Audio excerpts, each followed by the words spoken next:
Yes. Yes, yes, yes, yes, yes, yes, yes, yes. Ito mga kalingap, mga kaibigan. Ako po'y natutuwa. No? Ako po'y nagagalak po sapagkat ito pong si Papa Ido, na matagal pong nakaranas ng kalungkutan dahil po sa dating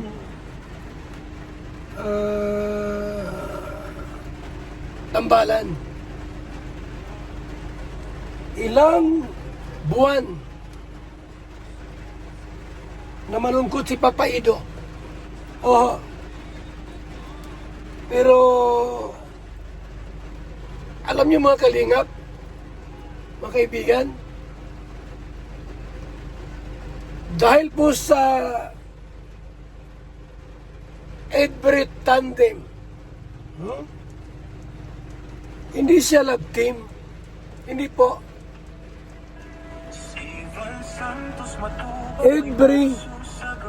Edbrit Tandem. Ano yun? Ido. Ido, Tandem, and Bridget. Ido, Bridget, Tandem. Ay, salamat. Sapagkat muling sumaya si Papa Ido. Ito ang video po para malaman po natin. Pero alam mo, friends, parang nakakahanga din yung mo kasi nga, ang tatag mo sa mga nangyayari sa social media, ang dami mong sinasabi din sa'yo. Like, paano mo nagagawa? Yan ang sekreto mo sa ganyan. Hindi naman porket nakangiti at ano yung matatag. Ito po mga kaibigan, mga kalingap, no? Heart-to-heart talk ang nagaganap po dito. Heart-to-heart talk po. Ang sabi ni Bridget,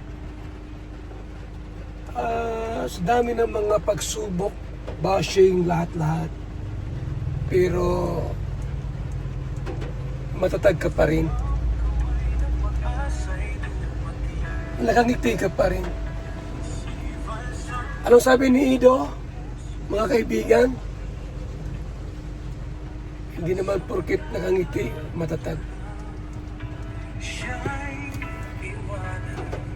Ramdam po ni Bridget ang bigat ng kanyang kalooban. At dito mga kaibigan, mga kalingap, maging si Bridget din po ay naglahad ng kanyang saloobin. Dito po, sa ating pumapanood ngayon, dito rin po ay naglahad din po. Sabi rin po, no? Isinir din po ni Bridget yung kanyang mga nararanasan po ng mga bashing. Minsan, pinagtatakpan lang. Minsan kasi parang wala naman tayong magagawa kundi... Anong sabi ni Papa Ido? Minsan, pinagtatakpan lang. Ang alin? Yung nadaramang kalungkutan, pagod, at sama ng damdamin. Alam ni Ido po na ramdam niya po yung nangyari at nakalipas na problema sa love team na yaon. At alam din po ni Bridget ang bigat na kanyang dinadala. So sa ganitong paraan po mga kaibigan, mga kalingap, ay unti-unting pong lumuluwang ang kanyang damdamin. Alam niyo ba po sa kwentong ito, sa kwentuhan nila, may binanggit si Ido, I don't need advice. I need companion.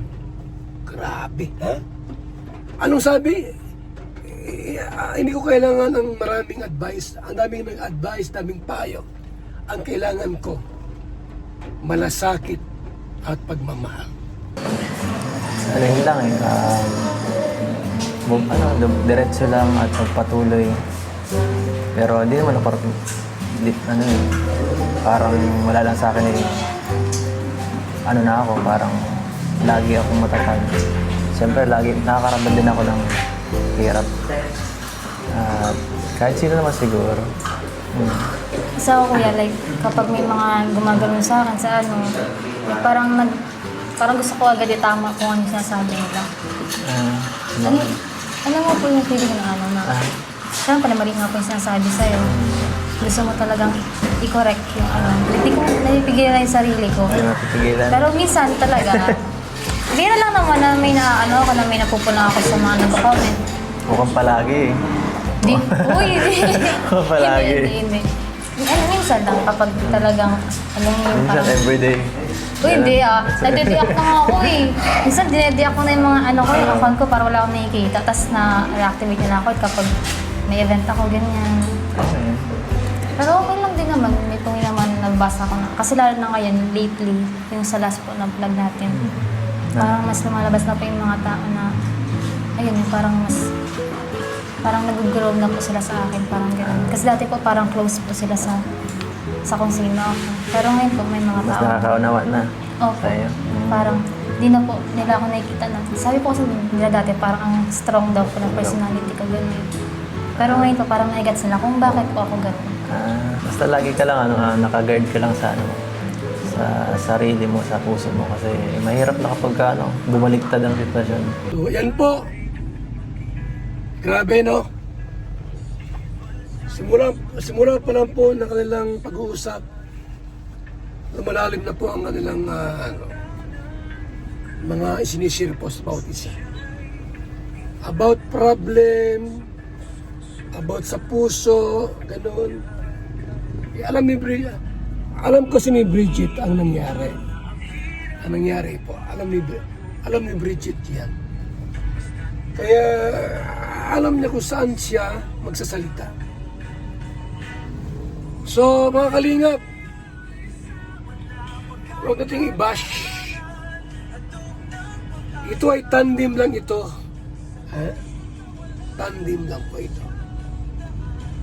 Ayahan natin po na muling sumaya si Ido kay Bridget. Sa tandem po nila. Tuloy na po ang video mga kaibigan. Manood tayo, pakinggan po natin. Bukod doon, magtiwala ka lang akala, Kuya Rab mo. At kung may problema, mag-open ka sa kanila kasi hindi ka naman papabayaan yan eh. Kami din, ang mga keyboards, kung sakali, kung may tutulong. Sabi ka lang at siyempre dito baga, pamilya naman tayo. Sabi mo nga. Yan, so minsan, mapapagkakatiwala ngayon sa lahat at doon sa mga mangyayaring ganyan na sinasabi mo, ano ka lang open ka lang kasi alam namin ang pamamalakad dito. Simulat sa pulan, diyan ako sa niya, sa tabi niya at alam na namin lahat ng pasikot-sikot dito, yung mga issue na kung paano yung mga kung paano mangyayari sa mga ganyan, kung paano maiwasan at kaya maging ka lang sa kanya, magtiwala ka lang sa kanya. Tiwala ka din sa akin.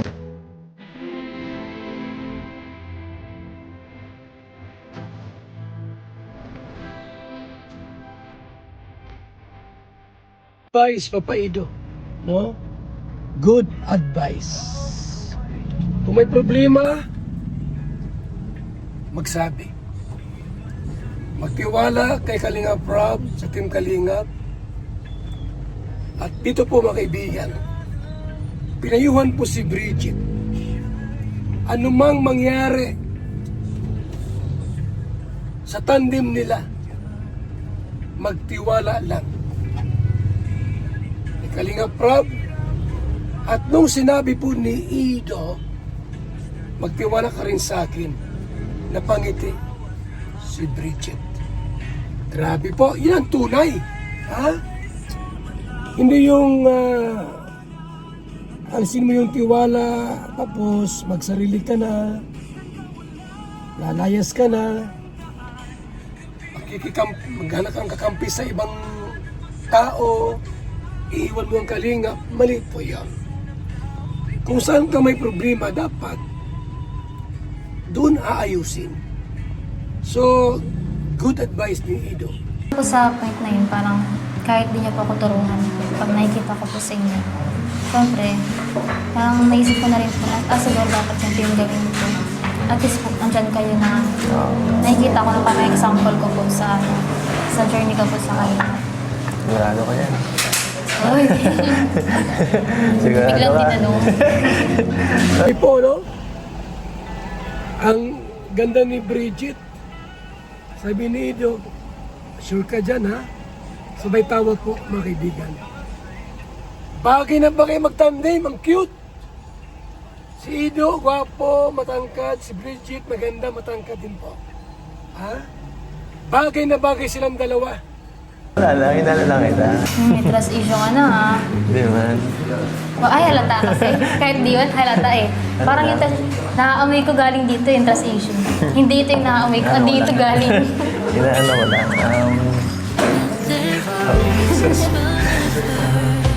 Marami tayong matutunan sa mga nakikita pa sa paligid. At iba kasi pag pag naandun ka na sa sitwasyon, iba yung pag nakikita mo lang. So, pag naandun ka na sa sitwasyon, mas pinakamahalaga, huwag kang malalayo sa kalakalingap. Kay Insan, sa amin, na kami, mag-communicate kasi yun ang pinakamahalaga para mag-guide ka ng maayos. Kagaya sabi ko kanina. Kasi iba yung madaling parang pwedeng basta parang ang hirap yan Parang madali ko sabihin. Madaling sabihin kasi. Pero pag naano ka na sitwasyon na yun, Mahirap. magugulo ka eh. Magugulo ka talaga. Kaya nga po, nabibilib ako sa... Po. Siyempre po. Siyempre po. Ano po, respeto na lang po. Respeto. Sanay po kasi ako Kuya na lang. Kaya nabibilib din. Sabi sana ka ng po. Kaya nabibilib din ako sa'yo, kuya, kasi nga, nakaya mo yun ang mag-isa ka. Though, andyan sila kuya Rab. Kalingap. Siyempre, nasa iyo yung focus talaga ng mga nangyari. Kahit, siyempre, parang gets ko yung point mo, kuya, kanina na kapag andyan ka situation, yung talaga yung parang ang hirap. Kasi ikaw yung nasa spotlight ng pero sa mga nangyari po na yun, pero sa mga nangyari na yun, kuya, alam ko na malang kasama rin yun kasi nga, kumbaga, nangyari na yung bagay na yun na parang never natin naisip dati. Yung mga bagay na never po na naisip, sumagi sa isipan na magkaganon, mga kalingap, mga kaibigan. Kahit nga sino sa atin kahit nga ako, hindi ko maisip na bakit nagawa yung ganong bagay. So alam ni Bridget, alam niya po ang mga bagay na yan. Sa mga susunod na mga taon, ganyan, sa mga times, kung naka-overcome ka na doon, mapapa-take ka na lang na at least naranasan mo na yun. Di mo na kailangan siyang maranasan sa buhay mo na nasa point ka na andyan, like, parang successful ka na. Kasi ngayon pa lang, parang nababawasan na yung mga tao sa buhay mo, kuya, na deserve talaga nakasama sa taas. Gets niyo ba yun? Gets niyo ba yun? Ano sinasabi Mahimik na nga ako. Ang dami mo na masyadong hirap sa taong matalino. Mahirap. Gusto ko, lang eh. Okay ka lang? Okay ka lang, okay nga, ayos. Samahan mo lang ako Samahan mo lang ako sa sitwasyon na to. Sapat na yun, hindi mo ka na mag-explain. Minsan kasi, mas maganda lang kailangan ko lang taong ma-stay sa or sasamahan sa problema. Sa ganitong panahon. At minsan, masama, matagsabihan din ang problema. Parang Ayoko ng payo-payo, nakakapagod. Ang dami na payo sa akin. Araw-araw na, sura na ako. Narinig ko pala sa akin. Nalalayo na ako dito. Di man. Parang enough na po yung ano. Parang enough na kuya yung presence sa'yo. Sana sa tayo. Okay na yun. Mas matimbang sa akin yun. Ang ganito. Okay na. Kahit ang dami ko sinasabi. Nakinig naman ako. Ito mga kalingap, mga kaibigan, yung po ang binanggit kanina na ang kailangan i-do po ay companionship. Umaalalay sa kanya, sa oras ng kanyang kumbaga sa ano po yung kalungkutan, namimigati, ng hanap ido. Kasi sabi niya, ang daming advisor. Marami na nagpapayo. Ang dami na. So kailangan kong tulad mo. Parang ganun. Na nandyan sa tabi, umaalalay. Mga kalingap, ganun balang humusga. No? At yan po ating pong konting reaksyon sa Edo Bridget Tandem. Salamat po! One Kalingap, one family. Ang ating pong, ano po mga kaibigan ha? Ating pong Kalingap Barangay Caravan sa August 29. August 29. Salamat! God bless! Hirap ako magbuntis, pero dahil sa BSM, Kalingap Kape, ngayon nabubuntis na ako. Kaming mga OFW, laging pagod sa trabaho. Pero dahil sa BSM, Kalingap Kape, meron kaming energy. Ayun mga kalingap, mag-BSM kape na kayo. Alam niyo mga kalingap, bilang isang OFW dito sa Hong Kong, bilang driver, lagi akong umiinom ng kape bago pumasok ng trabaho. Parating gising at laging alerto, lalo-lalo na pag ikaw ay nagdadrive. Kaya mag-BSM kape na kayo mga kalingap. Dahil sa BSM kape mga kalingap, ang inyong diwa ay laging buhay. BSM Kalingap Kape, ang kape na may puso. BSM Kalingap Kape, ang paboritong kape naming mga OFW dito sa Macau.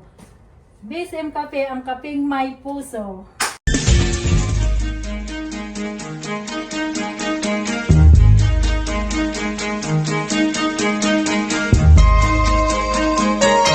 Ito ang palatuntunang tunay na lingkod bayan. Ang programang tututok sa kapakanan ng mga mamamayang kapos sa kapalaran. Si Kuya Val Santos Matubang, ang inyong katuwang. Si Kuya Val, kasangga sa kahirapan, kaagapay sa kalusugan, kakampi ng mga inaapi. Magbibigay pag-asa sa mga taong nawawala na ng pag-asa sa buhay, sa mga batang biktima ng kahirapan, sa mga matatandang napapabayaan. Si Kuya Val, ang inyong sandigan. Val Santos Matubang, sa palatuntunang lingap sa mahihirap.